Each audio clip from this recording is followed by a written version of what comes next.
Kesedihan Merdia, rumah papan 4x6 miliknya habis terbakar saat ditinggal menyadap karet. Merdia 47 tahun tertunduk lesu melihat rumahnya rata dengan tanah. Rumah papan lantai semen berukuran 4x6 meter persegi itu jadi arang. Kebakaran rumah tersebut terjadi di Kampung 9 Desa Lawang Agung, Kecamatan Rupit, Kabupaten Musirawas Utara atau Muratara, Kamis 30 Desember 2021 sekitar pukul 9.00 waktu Indonesia Barat. Hanya rumah Merdia yang terbakar karena kediamannya tidak berdempetan dengan rumah warga lainnya. Dia menceritakan rumahnya terbakar saat ditinggal pergi ke kebun menyadap karet bersama istrinya. Dalam rumah itu ada 4 orang anaknya, yakni Lia, Sana, Redo, dan Riko. Namun saat kejadian hanya ada Sana dan Riko, sedangkan Lia dan Redo sedang keluar rumah. Merdia diberitahu oleh warga bahwa rumahnya terbakar sehingga dia segera pulang.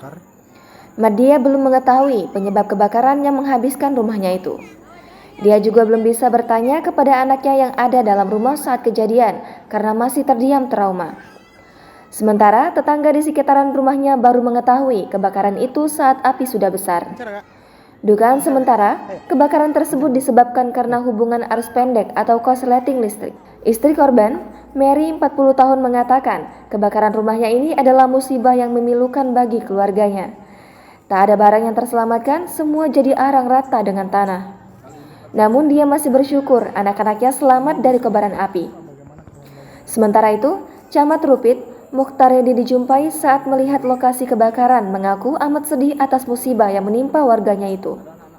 Selaku pemerintah, dia berusaha mencari bantuan untuk membantu meringankan beban keluarga ini. Kebakaran tersebut sudah dilaporkannya kepada Bupati, Dinas Sosial, dan Badan Penanggulangan Bencana Daerah Muratara.